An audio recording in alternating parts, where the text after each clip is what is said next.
अभी हम करेंगे एवरेज प्रॉफिट का एक क्वेश्चन करेंगे, लेकिन विद एडजस्टमेंट वाला करेंगे। एडजस्टमेंट मतलब क्या?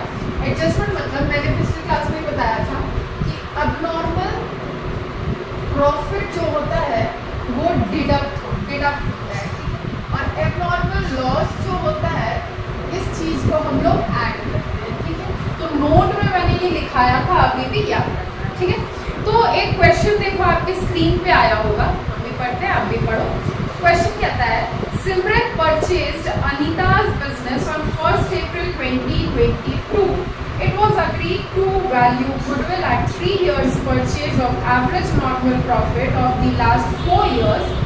The profits of Anita's business for the last 4 years were, अब लास्ट 4 years का प्रॉफिट दिया हुआ है, 2019 का, 20 का, 21 का, 22 का, ठीक है। फिर उसके बाद एडिशनल इंफॉर्मेशन भी है, देखो। During the year ended 31st March 2019 an asset was sold at a gain of ₹10,000। मतलब देखो 2019 में 90,000 का प्रॉफिट दिया हुआ है, और एक कोई एसेट को बेच कर कितना का प्रॉफिट हुआ है उस ईयर 10,000 का प्रॉफिट हुआ है। तो ये क्या है? नॉर्मल प्रॉफिट है? जी नहीं, एबनॉर्मल प्रॉफिट है। तो ये चीज क्या हो जाएगा? माइनस हो जाएगा, ठीक है। फिर उसके बाद during the year ended 31st March 2020 a machine was destroyed in accident and ₹30,000 was written off as loss in profit and loss account। अब देखो 2020 में एक मशीन एक्सीडेंट की वजह से डिस्ट्रॉय हो गया था, और कितना का लॉस हुआ था? 30,000 का। एक्सीडेंट हुआ तो लॉस हुआ 30,000 का, एक्सीडेंट नहीं होता तो लॉस नहीं होता है ना। तो ये इस चीज को हम एबनॉर्मल लॉस मानेंगे, और क्योंकि एबनॉर्मल लॉस मानेंगे तो इसलिए ये जो 30,000 है वो 2020 का जो 1,60,000 का प्रॉफिट दिया हुआ है उसमें से हम प्लस कर देंगे। फिर उसके बाद थर्ड इंफॉर्मेशन है during the year ended 31st March 2021 firm's assets were not insured due to oversight. Insurance premium being 10,000, it is a regular expense incurred every year. अब देखो 2021 में इंश्योरेंस प्रीमियम का 10,000 रुपीज दिया हुआ है। अब इंश्योरेंस प्रीमियम ये भी आपका एबनॉर्मल प्रॉफिट माना जाता है, इसको भी एबनॉर्मल गेन माना जाता है, ठीक है। तो इसीलिए इस चीज को भी हम डिडक्ट करेंगे, ठीक है। अब इतना पता चल गया, चलो फिर क्वेश्चन सॉल्व करते हैं, ठीक है। इस चीज को मिटा दें।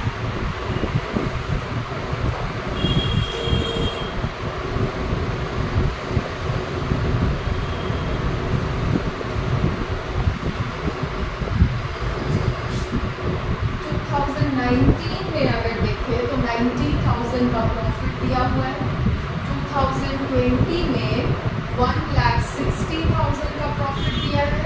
2021 में 1,80,000 का प्रॉफिट दिया हुआ है, और 22 में 2,20,000 का प्रॉफिट दिया हुआ है,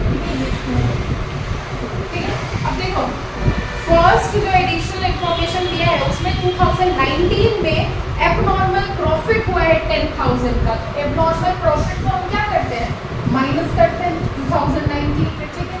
फिर सेकेंड एडिशनल इंफॉर्मेशन में देखो 2020 में एबनॉर्मल लॉस है 30,000 का। 2020 में एबनॉर्मल लॉस है, तो इस चीज को एबनॉर्मल लॉस को क्या होता है? ऐड होता है, ठीक है। उसके बाद 2021 में इंश्योरेंस प्रीमियम का 10,000 दिया हुआ है।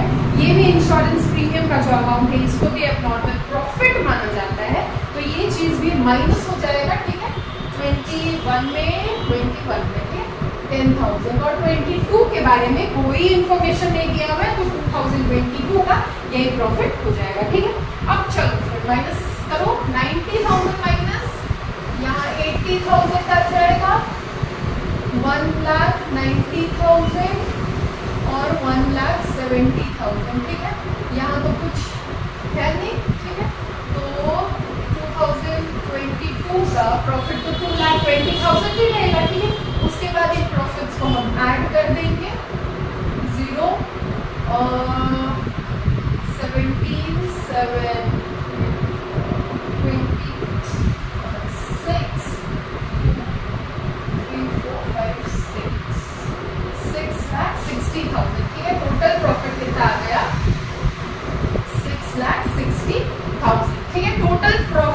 है एवरेज प्रॉफिट अभी भी हमको कैलकुलेट करना है। तो एवरेज प्रॉफिट कितना हो जाएगा, average profit equal to 6,60,000 divided by कितना ईयर है, 1 2 3 4, ठीक है। तो 6,60,000 को अगर 4 से डिवाइड करेंगे तो उसका आंसर आ जाएगा 1,65,000, ठीक है। तो ये आ गया हमारा एवरेज प्रॉफिट, ठीक है। अब एवरेज प्रॉफिट आ गया तो गुडविल हम आसानी से कैलकुलेट कर लेंगे। कैसे, तो गुडविल का फॉर्मूला क्या होता है, goodwill equal to average profit into number of years purchase. Average profit मेरा कितना है, 1,65,000 into number of years purchase. आपके क्वेश्चन में दिया हुआ है, देखो फर्स्ट लाइन में दिया है सिमरन purchased अनीता's business on 1st April 2022. It was agreed to value goodwill at 3 years purchase, ठीक है, 3 years purchase। तो कितना हो जाएगा, नंबर ऑफ ईयर्स परचेज कितना दिया हुआ है, वो 3, ठीक है। तो 1,65,000 को 3 से इंटू करेंगे तो आंसर आ जाएगा 4,95,000, 4,95,000, ठीक है। ये आ गया आपका गुडविल 4,95,000। तो यहाँ पे आके आपका क्वेश्चन सॉल्व होता है, ठीक है। बस एबनॉर्मल प्रॉफिट, एबनॉर्मल लॉस को ध्यान में रखते हुए चलना, क्वेश्चन बहुत ज्यादा टफ नहीं होता है, ठीक है। इसको कॉपी करो और फिर हाँ, ये आपके बुक का टीएस गिरवाल बुक का इलस्ट्रेशन नंबर, इलस्ट्रेशन नंबर 5 था, ठीक है। इलस्ट्रेशन नंबर 5 था टीएस गिरवाल बुक, ठीक। अब उसके बाद इसको कॉपी करो, फिर सॉल्व करते हैं हम वेटेड एवरेज प्रॉफिट।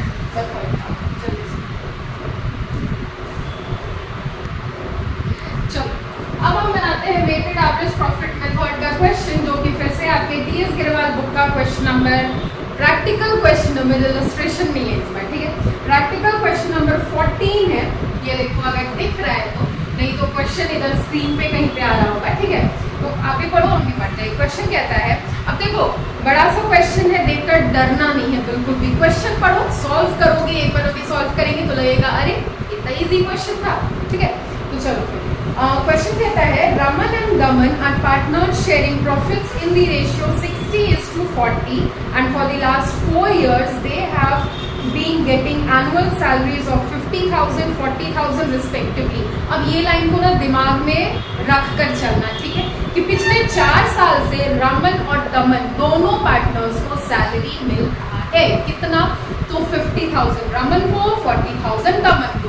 और अगर 50,000 रमन को मिल रहा है, 40,000 दमन को मिल रहा है, तो एक साल में कितना सैलरी कंपनी में से जाता होगा, 90,000 सैलरी जाता होगा, 50 + 40, ठीक है, 90,000 जा रहा है।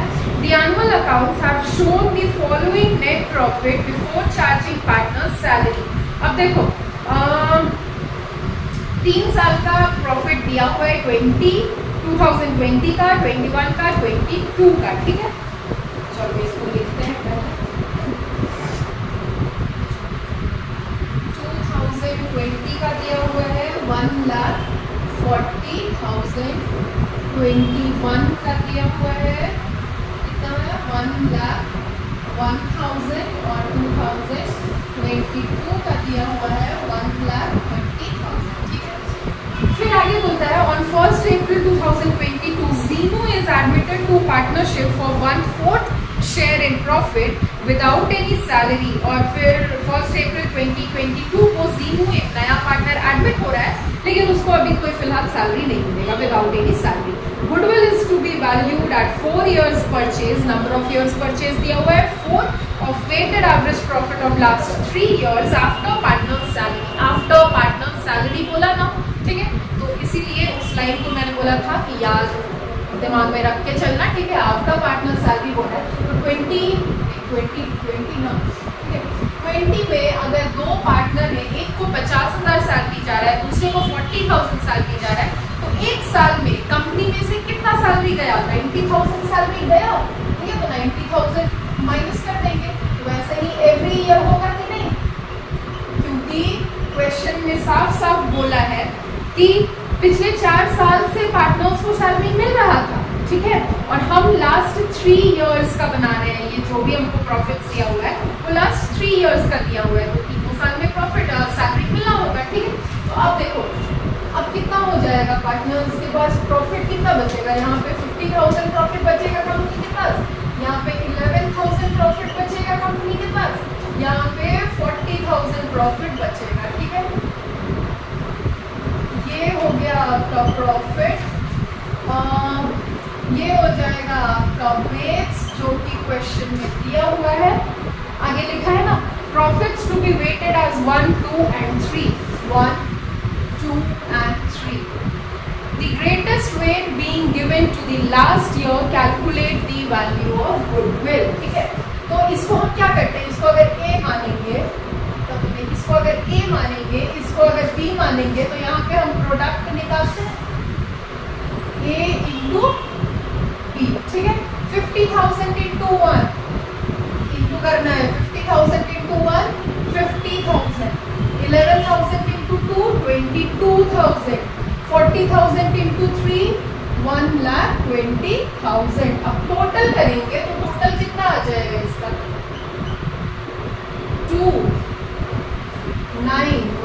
1,92,000 आ जाएगा, ठीक है। टोटल करेंगे, वेट्स का भी टोटल करते हैं हम वेटेड एवरेज प्रॉफिट मेथड, ठीक है। तो वेट्स का अगर टोटल करेंगे 3 + 2 5 + 1 6 आ जाएगा, और यहाँ पे प्रोडक्ट आ गया 1,92,000। अब हम निकालेंगे यहाँ पे, एक सेकेंड, वेटेड एवरेज प्रॉफिट पहले निकाल लेते हैं, ठीक है। Weighted average profit 1,92,000 divided by 6 करेंगे। देखो इसका फॉर्मूला, वेटेड एवरेज प्रॉफिट का भी फॉर्मूला होता है, इसका फॉर्मूला मैंने डायरेक्ट लिख दिया। इसका फॉर्मूला होता है total of weighted profits divided by total of weights, ठीक है। तो total of weighted average profit कितना, मतलब टोटल ऑफ वेटेड प्रॉफिट कितना है 1,92,000, और टोटल ऑफ वेट्स कितना है 6 डिवाइडेड बाय 6 हो जाएगा, ठीक है। तो आंसर कितना आ जाएगा, कैलकुलेटर यूज करो, इसका आंसर आ जाएगा 32,000, 1,96,000 को अगर हम 6 से डिवाइड करें तो आ जाएगा 32,000 आ गया मेरा वेटेड एवरेज प्रॉफिट, ठीक है। अब हमको गुडविल निकालना है, तो गुडविल का फॉर्मूला होता है therefore goodwill equal to weighted average profit into number of years purchase, ठीक है। तो वेटेड एवरेज प्रॉफिट कितना है 32,000, नंबर ऑफ इयर्स परचेज कितना दिया था क्वेश्चन में 3 या 4 दिया हुआ था, ठीक है 4। तो फिर इसका आंसर कितना हो जाएगा 4 2 8 4 3 12, 1,28,000 आंसर हो जाएगा, ठीक है। तो ये क्वेश्चन देखो इतना बड़ा सा क्वेश्चन था, देखकर लग रहा था कि बहुत टफ होगा, नहीं बनेगा, लेकिन इजी सा क्वेश्चन था। बस एक पॉइंट दिया हुआ था जहाँ पे सैलरी पे कर रहा था, दोनों पार्टनर को हर साल पे कर रहा था, ठीक है। और जो प्रॉफिट्स दिया हुआ था उसमें से सैलरी डिडक्ट नहीं किया गया था। हमने पहले सैलरी डिडक्ट किया, वेज दिया हुआ था, प्रॉफिट जो आया उसको इनटू किया, प्रोडक्ट आया प्रोडक्ट को टोटल किया, ठीक है। उसके बाद वेज को टोटल किया, वेटेड एवरेज प्रॉफिट कैसे निकलता है, total of weighted profits divided by total of weights, वो किया, 32,000 आया मेरा वेटेड एवरेज प्रॉफिट, ठीक है। तो अब गुडविल का फॉर्मूला क्या होता है, weighted average profit into number of years purchase.